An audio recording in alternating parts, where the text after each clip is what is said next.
우리 좌우 옆분과 인사로 하십시다. 사랑하고 축복합니다. 여기에 예배에 나오신 우리 사랑하는 우리 교우들은 지금 마스크를 쓰지 않으신 분들이 몇 분 계시는데 지금 착용해 주시기 바랍니다. 왜냐하면 나를 위한 것도 있지만 남을 위한 것도 있으니까 지금 착용하지 않은 분들은 착용해서 예배를 드리시기를 바랍니다. 원래는 오늘부터 예배를 우리 본교에서 예배를 드리기로 예정되어 있었습니다만은 근래 들어서 저희 평택에 또 코로나 바이러스의 확진자가 나타나게 됐는데 바로 이제 두 사람이 이제 등장이 됐어요. 근데 이 두 사람이 저희 교회 사정권 안에 들어가 있기 때문에 아무래도 이 한 주간 동안에는 예배를 드리는 것을 실시간 영상 예배로 대체해야겠다라는 고민이 생기기 시작하면서 결정을 하게 됐습니다. 하루속히 모든 이 어려운 상황들이 잘 극복될 수 있도록 여러분이 기도해 주시고, 좀 불편하지만은 이 영상으로 예배 드리는 모든 가정에 사랑하는 우리 교우들도 함께 나라와 민족의 이 시국을 위해서 기도해 주셔서 무난히 잘 극복할 수 있는 그런 놀라운 기회가 빨리 오기를 여러분 협조해 주시기를 바라겠습니다.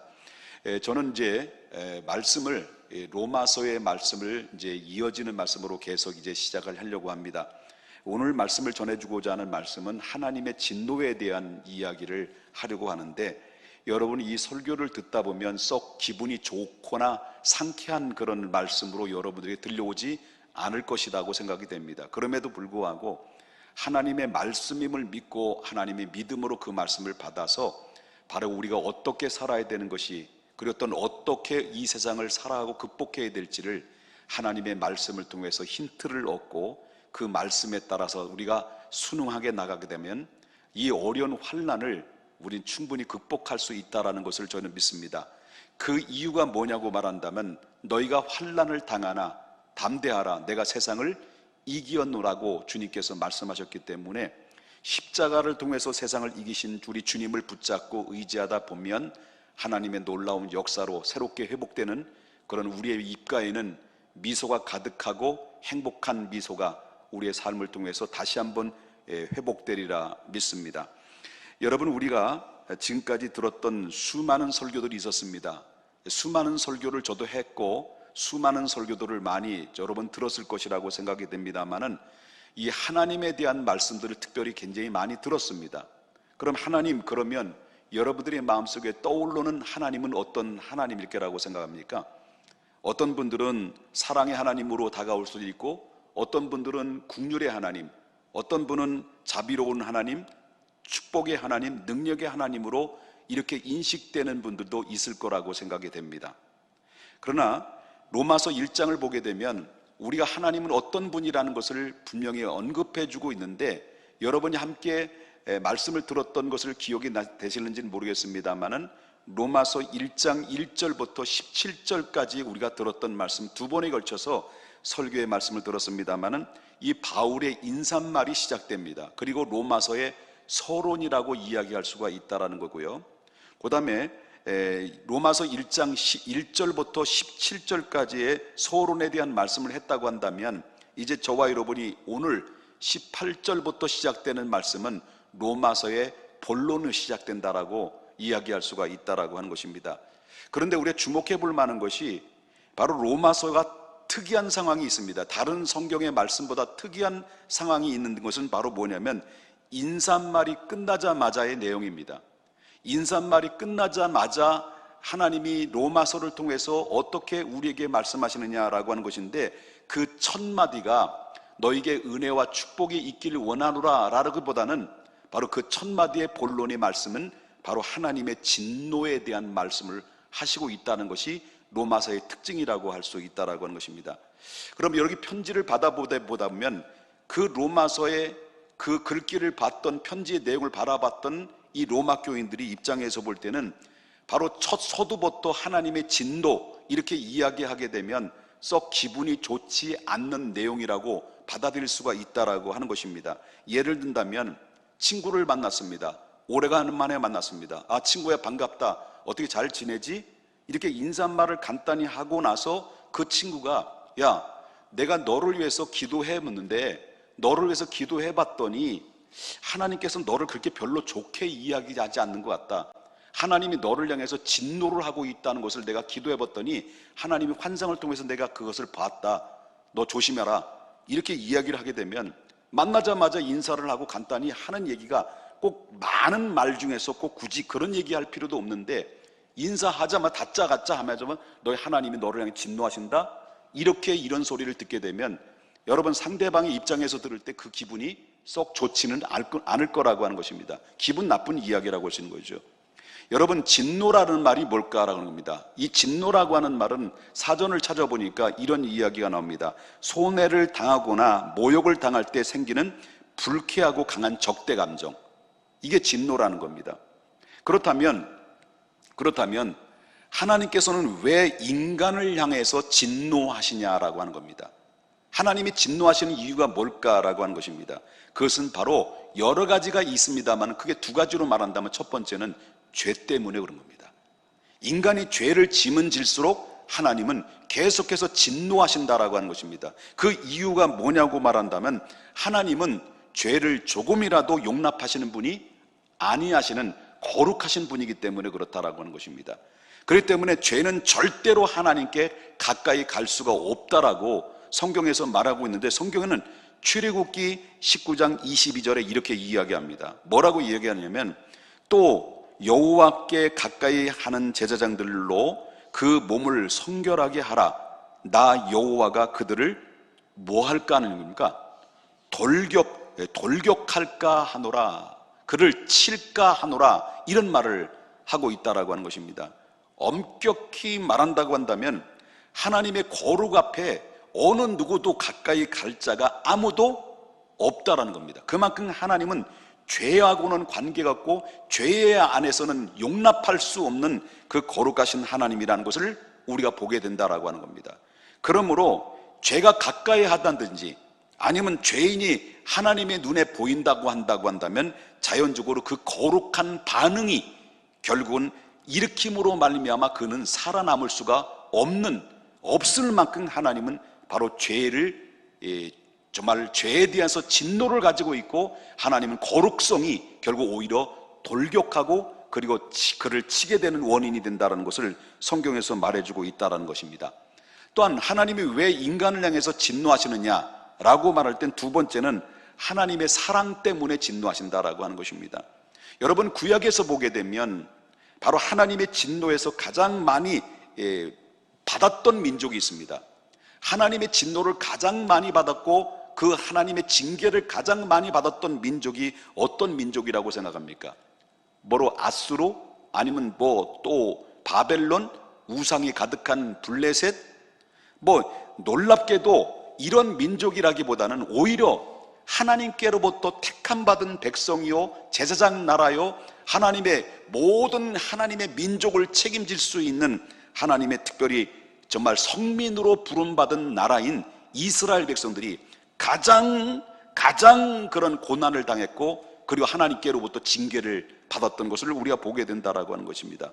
그렇기 때문에 하나님의 무궁한 사랑을 독차지하고 있는 그런 가운데 있음에도 불구하고 하나님은 그 민족을 너무너무 사랑하셔서 그들이 잘못할 때마다 하나님께서는 때로는 아수르라는 강대국을 일으켜서 북방 이스라엘을 완전히 쫄딱 망하기도 하기도 하고, 아니면 바벨론을 일으켜서 전쟁을 일으키게 만들어서 쫄딱 망함으로 말미암아 수많은 젊은이들이 바로 포로로 끌려가는 그런 아픈 역사를 가고 있는데, 이것이 바로 하나님의 징계에 의한 결과인데, 하나님의 사랑에 의해서 하나님이 그들을 끝까지 붙잡고자 하는 그 사랑에 의해서 내려진 징계의 모습들도 우리가 볼 수 있다라고 하는 거죠.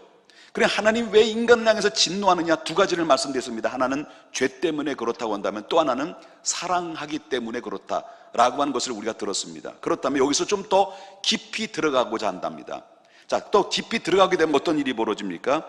자, 하나님께서는 왜 진노하시느냐 라고 말 때 18절에 구체적으로 더 깊이 들어가 볼 수가 있다는 겁니다. 자, 18절을 한번 보겠습니다. 하나님 왜 진노를 하시는지 다 같이 함께 우리 한번 큰 목소리로 합독하겠습니다. 시작. 하나님의 진노가 불의로 진리를 막는 사람들의 모든 경건하지 않음과 불의에 대하여 하늘로부터 나타나나니.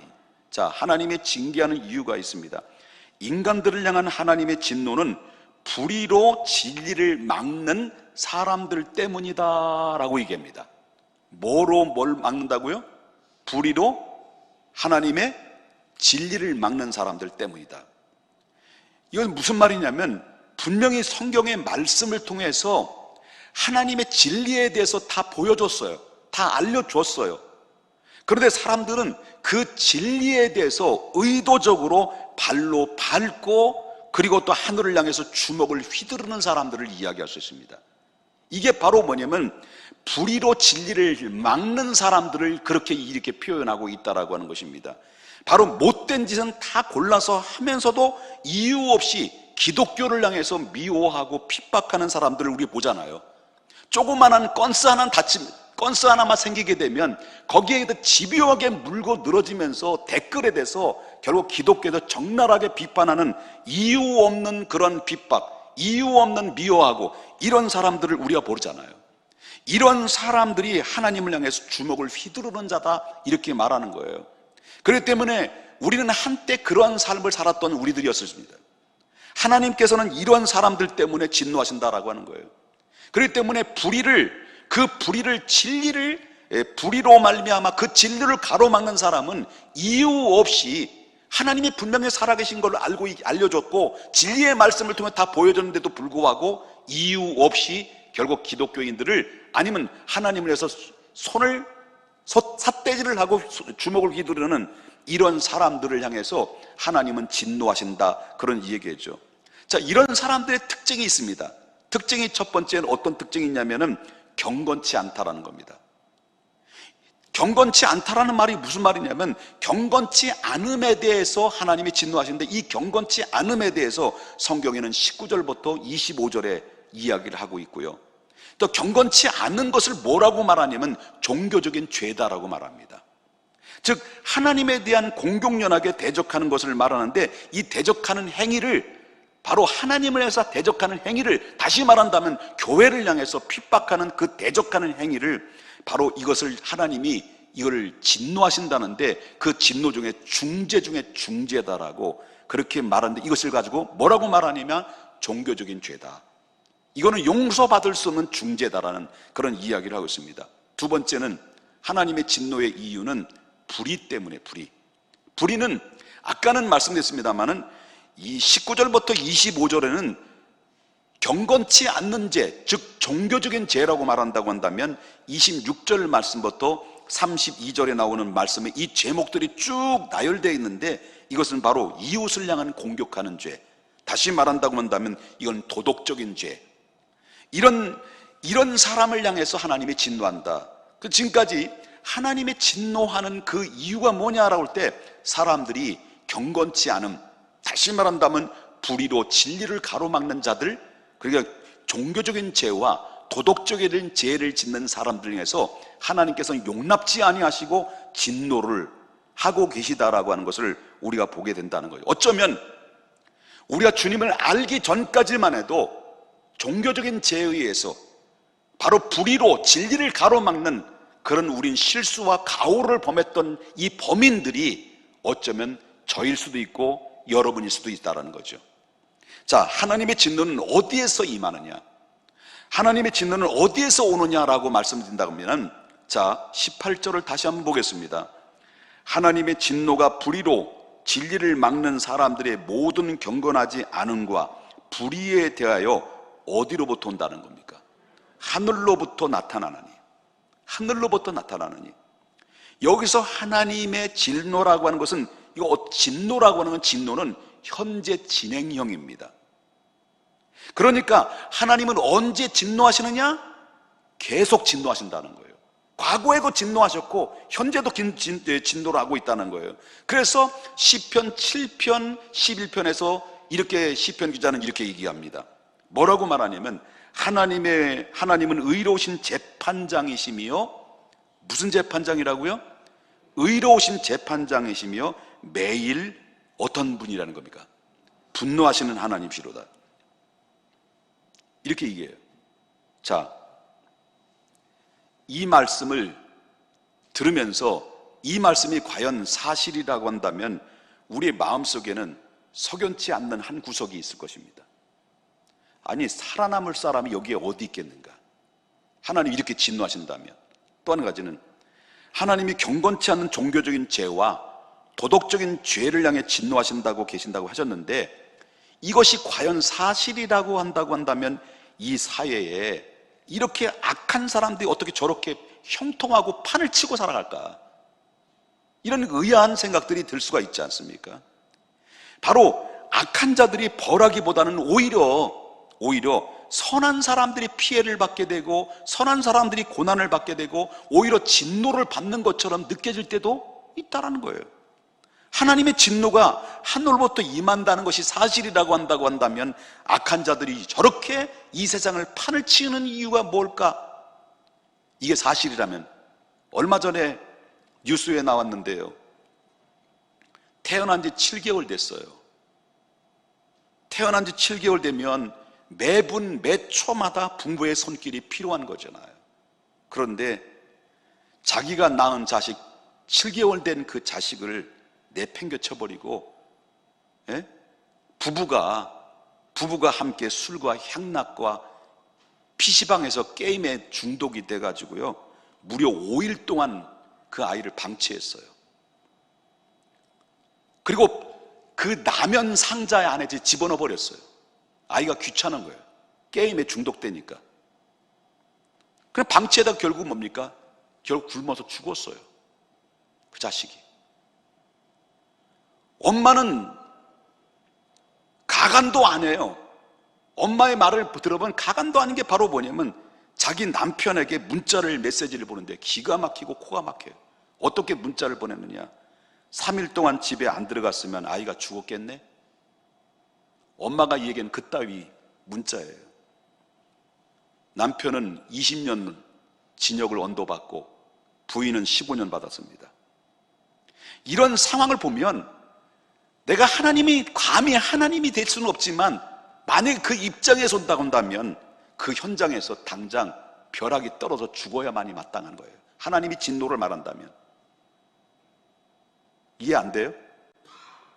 자, 이단교를 가르치면서 수많은 영혼들을 사기치는데, 수많은 영혼들을 사냥하면서 사기치는 이 거짓 선자들이 왜 이렇게 많이 판을 치는데 활보고 다닐까? 어떻게 저들은 그렇게 형통할까? 아니, 그 슈퍼바이러스로 말미암아 대한민국을 쑥대밭으로 만들어 놓고도 신천지 교주는 저렇게 어떻게 떳떳할 수 있을까? 어쩌면 그렇게 모습이 뻔뻔스럽고 떳떳한 모습, 이런 모습들을 바라보면서 왜 하나님은 저들을 가만히 내버려 둘까? 이상하지 않습니까? 하나님은 진노하신다는데, 인간을 향해서 진노하신다는데, 죄 때문에, 사랑하기 때문에, 그리고 그 하나님의 진노의 방법은 경건치 않은 종교적인 죄와 도덕적인 죄를 가지고 있는 사람들 진노하신다는데, 그렇다면 그 말이 맞는다고 한다면, 그 말이 사실이라고 한다면 왜 저렇게 불의하고 지 멋대로 살아가는 이 수많은 이런 사기꾼들을 그냥 방치해 두고 내버려 두시느냐는 거죠. 저 같으면 당장 쓸어버리고 없애버리는 것이 마땅한 건데 이해가 안 되는 거예요. 하나님을 믿는 입장에서 볼 때는 이해가 안 되는 거죠. 그러나 우리는 하나님의 진노의 성격에 대해서 이해할 필요성이 있습니다. 하나님의 성격이 어떤 성격이냐, 진노에 대한 성격을 우리가 볼 때, 첫째는 하나님의 진노의 성격은 어떤 성격을 가지고 있느냐라고 그럴 때, 자, 오늘 성경의 말씀을 좀 보십시다. 1장 24절을 보겠습니다.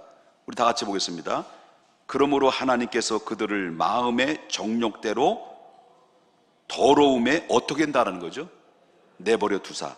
자, 1장 26절에 또 보십시다. 이 때문에 하나님께서 그들을 부끄러운 욕심에 어떻게 했다는 거예요? 내버려 두셨으니. 자, 28절을 보겠습니다. 28절에 뭐라고 나옵니까? 바로 또한 그들의 마음에 하나님이 두기를 싫어하며 하나님께서 그들을 그들이 그 상실한 마음대로 어땠다는 거예요? 내버려 두사. 여기에 세 구절에서 똑같이 반복되는 내용이 있죠. 그게 물은 뭘까요? 내버려 두사.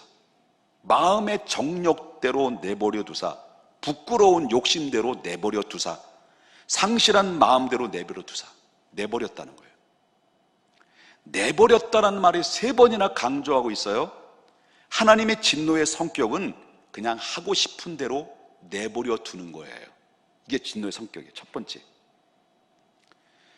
이 세상에는 수단과 방법을 가리지 않고 욕심에 완전히 사로잡혀서 못된 짓만 골라서 죄만 짓고도 사는데, 이렇게 죄만 짓고 살아가는 나쁜 놈들이 얼마나 많이 판을 치고 있습니까?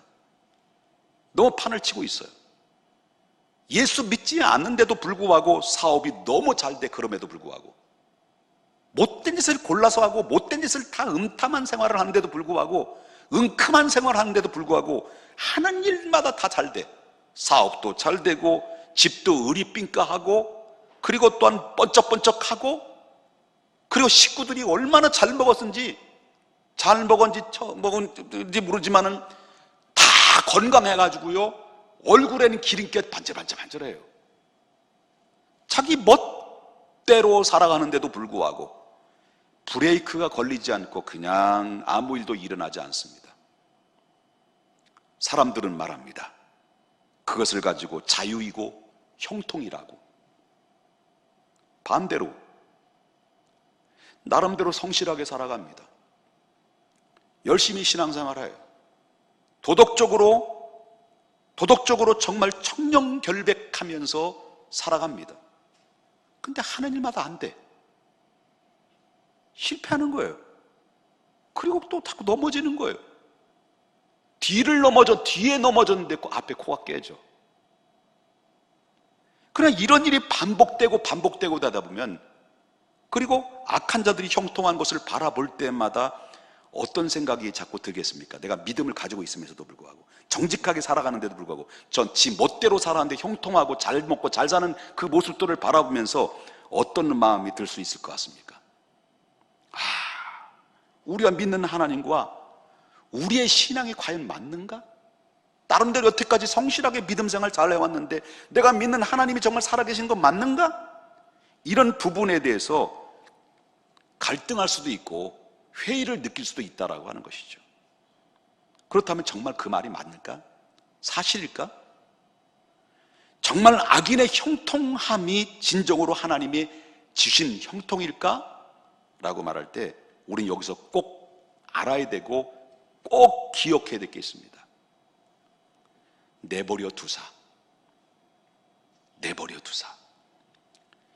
이 말씀이요, 얼마나 무섭고 얼마나 충격적인 사실인지 아십니까? 이 사실은요, 내버려 둔다는 것은 하나님의 진노 중에 진노라고 하는 거예요. 입시를 앞둔 고3 학생이 맨날 집에 나가서 탈선해요. 가면 어디가 있습니까? PC방에 가 있어요. PC방에 가서 찾아오면 또 가서 집에 나가서 PC방에 또 게임을 하고 있어요. PC방 얘기 나왔으니 신학생들한테 말합니다. 신학생은 지금 시간이 없어요. 매일매일 성경을 파고들어서 성경을 읽고 묵상하고 기도하고 새벽기도 나와서 지금부터 하나님 앞에 기도하재도 안 되는 시대예요. 여러분들 앞으로 신학을 하고 목사가 돼서 교회 개척을 해봐. 옛날에와 지금하고 똑같은 줄 알아요? 날고 긴다고 안 돼. 성경을 100독 이상 해야 돼. 100독 이상. 새벽기도 지금부터 쌓지 않으면 목회자가 돼서 새벽기도 할 것 같아? No! 안 되는 거예요. 그런데 신학생은 기도하고 성경 볼 생각 안 하고 시시때때로 PC방에 가서 게임이나 즐고 있고, 그렇다면 사람 PC방 사장님이 당신은 신분이 뭐요? 내가 신학생입니다. 당당하게 내가 드러날 수 있을 만큼 자랑스러울 수 있을까요? 신학생들 얘기해봐요. 그럴 수 있어요? 게임 중독이 자식을 말아먹고 자식을 죽였어요. 신학생이 게임의 중독에 빠지면 사명이 뭐고 다 팽겨치고 나중에 뭐 되느냐? 건달되는 거예요, 건달.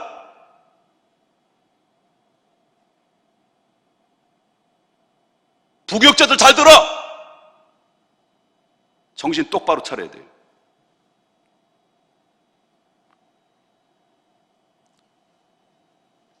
게임에 미쳐서 자식을 버렸어요.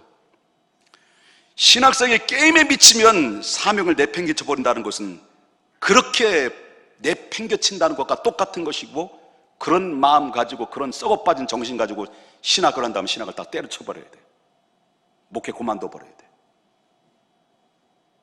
라이프 스타일, 일어나면 하나님의 말씀 읽고 기도하고 새벽기도 영적으로 습관을 쫓아서 예수님께서 기도하셨던 것처럼 기도해도 모자를 판인데 정신 팔려가지고 지금 뭐하는 짓거리인지 모르겠어요. 지금 죄송합니다. 건달되는 겁니다. 입시를 앞두고 있는 여고생이 날마다 남친과 2박 3일, 3박 4일 여행하고 돌아다닐 때 그 부모는 얼마나 기가 막히냐는 거예요. 입시를 앞두고 있는 그 아들놈이 공부할 생각 안 하고 PC방에서 중독이 돼가지고 있을 때 얼마나 기가 막히냐는 거예요. 하나님 앞에 기도하고 성경 읽고 하나님 앞에 영적인 무장 라이프 스타일로 하나님 앞에 습관화가 되지 않는 가운데서 신학생이 가서 게임에 중독이 돼버린다면 어떻게 될 거냐는 거예요. 그럴 때 하나님, 부모가 불러요. 부모가, 얘야, 제발 그러지 마라. 지금 이때 지나가면 너 기회 없다. 이때 공부하지 않으면 너 절대 기회 없어. 라고 부모가 간절하게 매달려서 애원도 하고 호통도 치고 겁도 주고 수단과 방법을 다 동원했지. 그래도 말을 안 들어 먹어. 그럴 때 부모는 뭐예요? 그래! 네 마음대로 해! 네 멋대로 살아! 나는 이제 너 관심 없어! 이게 바로 뭐냐면 내버려 둔다는 거예요. 이게 제가 서두에 얘기했죠. 좋은 말 들 생각하지 말라고요. 근데 쓰지만 들으셔야 됩니다. 내버렸다라는 것은 뭐였다는 거예요? 포기했다는 거예요. 포기. 무서운 거예요, 포기는. 내버려 두시는 것, 그것은 하나님의 진노하신다는 사인입니다. 어떤 의미에서 방치, 무관심, 이건 징계보다도 더 무서운 거예요. 내가 예수 그리스도를 믿는 그리스도인인데 자기 멋대로 살아도 하나님께로부터 아무런 반응이 없어. 이게 어쩌면 내 마음대로 내 멋대로 사는 방치인 걸 알아요. 방치. 너 관심 없다 이제. 내버렸다는 것, 너 방치. 이거 꼭 한번 생각해 볼 필요성이 있다는 거예요. 하나님이 우리를 하나님의 자녀가 되는 권세를 주신 건 은혜로 주셨지만 삶엔 책임이 있는 거예요. 우리는 책임이 있다는 거예요. 둘째는 하나님의 진노의 성격을 보십시다. 자, 2장 5절, 로마서 2장 5절 보겠습니다. 다만 내 고집과 회개하지 아니하는 마음에 따라서 진노의 날 곧 하나님의 의로우심 심판이 나타나는 그날에 임할 진노를 어떻다는 거예요? 내게 쌓는도다. 막 혼나니까 막 기가 죽으셔서 대답도 안 하시는데 혼나는 거 아니에요. 훈계를 받는 거죠. 하나님의 진노의 성격은요, 하나님의 심판하지 않고 계속 쌓아두는 거예요. 계속 쌓아두는 거예요. 진노를 어떻게 한다는 말입니까? 어느 시점까지 모아둔다는 거예요. 마치 댐에 물이 가득하게 찰 때까지 기다리는 거예요. 그럼 물이 가득하게 차게 되면 어떻게 돼요? 이제는 바로 뭐냐면 물댐에 댐물을 포문을 열어요. 열으면 그 포문이 열려져 있는 물에서 내려오는 모든 그 물들이 정말 파괴력은 이루 말할 수 없는 파괴력을 가지고 있는 거예요. 굉장히 무섭게 쏟아지는 거예요. 하나님이 죄인들을 향해서 정한 진노의 날까지 벌을 유보한 채 쌓아두면 그 심판은 상상할 수 없을 만큼 일들이 벌어지게 된다 라고 말하는 거예요. 세 번째 성격은요, 폭로하지 않고 가만히 덮어두는 거예요. 자, 16절을 좀 보겠습니다. 16절. 자, 16절. 다 같이 한번 큰 목소리를 읽겠습니다. 시작. 곧 나의 복음에 이른 바 같이 하나님이 예수 그리스도로 말미암아 사람들의 은밀한 것을 심판하시는 그날이라. 자, 사람들이 은밀한 것을 그날에 그때가 되면 심판해 버린다는 거예요. 사람들은 자기의 죄에 탄로나지 않는 것에 대해서 사람들을 뭐라고 해요? 행운이다. 행운. 탄로 안 났다? 남의 여자하고 남의 남자하고 탄로 안 났다? 이게 행운이라고 생각해요. 그러나 하나님은 진노를 쌓아놓는 거예요. 이런 상황은 하나님은 알고도 계시는 이상, 하나님 알고도 계시는 이상 그냥 무사히 넘어갈 수가 없는 거예요. 그러므로 모른 척 가만히 있는 것처럼 무서운 거 없는 거예요. 알고도 모르는 척. 그 자체가 하나님의 진노하고 계시다는 사실을 여러분 아셔야 됩니다. 지금까지 하나님의 진노와의 성격의 세 가지의 의미를 통해서 우리가 들었어요. 예수 없이 마냥 행복하기만 한 사람들, 예수 믿지 않는데도 마냥 형통한 삶을 살아가는 사람들, 기름기가 줄줄줄줄 흘러 넘치는 사람들, 남몰래 나쁜 짓을 범해도 드러나지 아니하며 안도의 한숨을 취하고 있는 사람들, 죄를 덮어주고 있다는 사실도 모른 채 탈로 나지 않았다는 것에 좋아하는 사람들, 꼭 알아야 되는 것입니다. 하나님의 진노는 너무 무섭고 혹독해요. 이 진노 앞에 누가 피할 수가 없는 거예요. 우리가 피할 수 있는 유일한 길이 있습니다.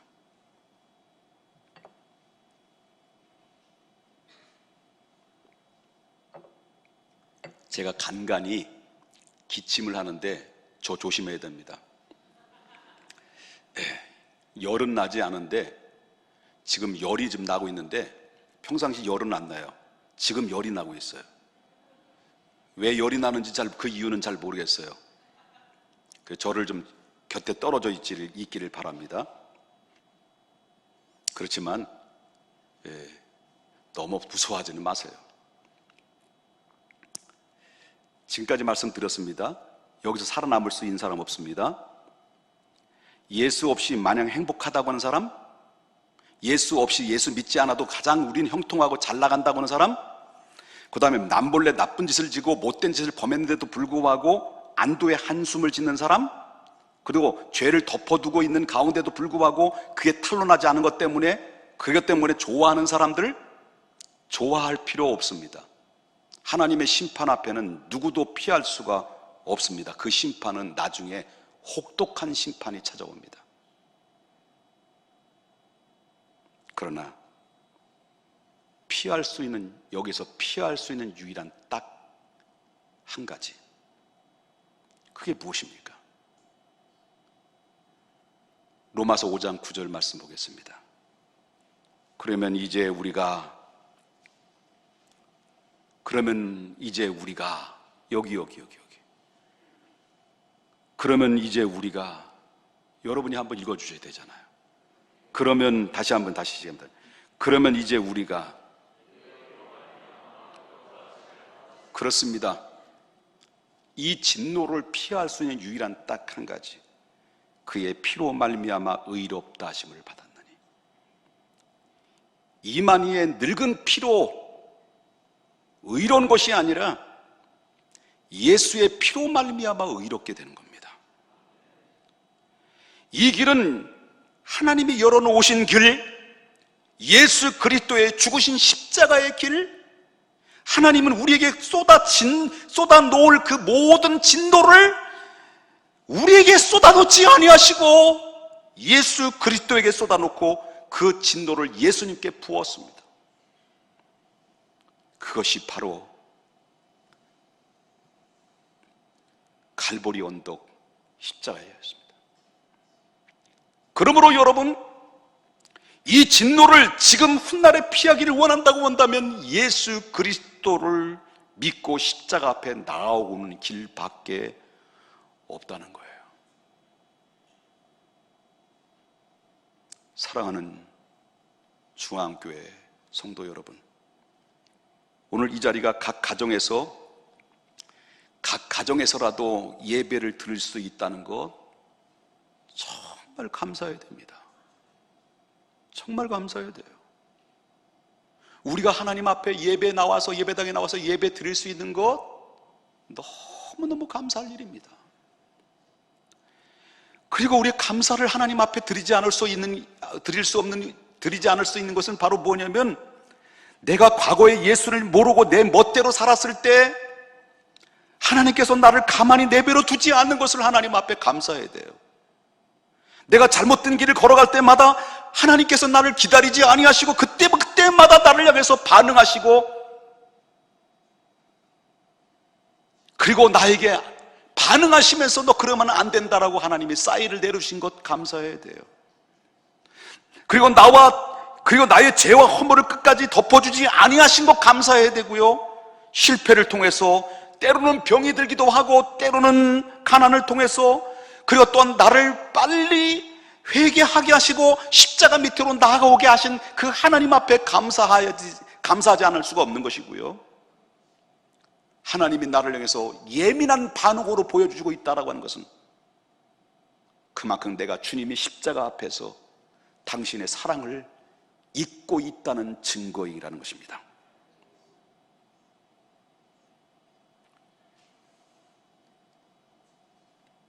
벌써 우리는 하나님의 진노를 피할 복된 자녀가 되었기 때문에 이 얼마나 감격스러운 일이고, 우리가 하나님 앞에 예배 드릴 수 있는 게 얼마나 감격스러운 것이고, 입이 10,000개라도 1,000개라도 하나님의 은혜를 갚을 수 없는 것이, 이것이 하나님의 사랑입니다. 극적인 상황에서 건진받은 하나님의 백성이 된 것처럼 이 은혜를 잃어버리서는 안 된다는 거예요. 아직도 가정에서 예수를 믿지 아니하는 사랑하는 식구들이 있습니까? 그분이 남편일 수도 있고 부인일 수도 있고 자녀일 수도 있고 형제일 수도 있습니다.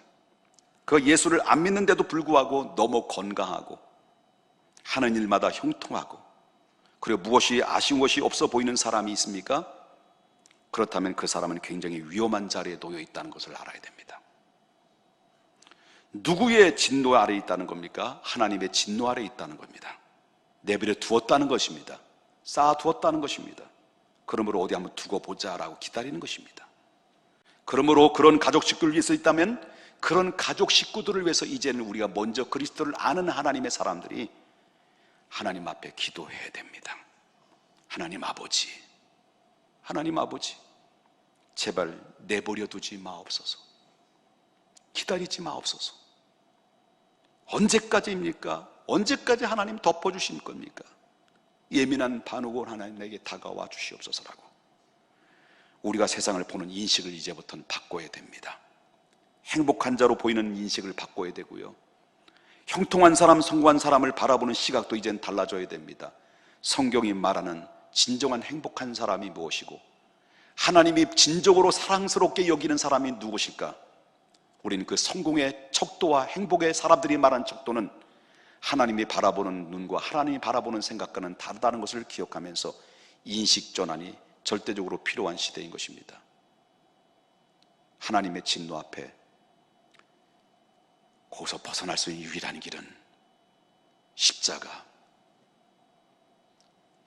앞에 나아가는 길밖에 없다는 사실을 믿으시고, 믿음의 주요 온전케 하시는 예수 그리스도를 바라보면서 오늘도 힘들고 어려운 시대 속에서 십자가를 바라보고 승리할 수 있기를 예수 그리스도의 이름으로 축복합니다.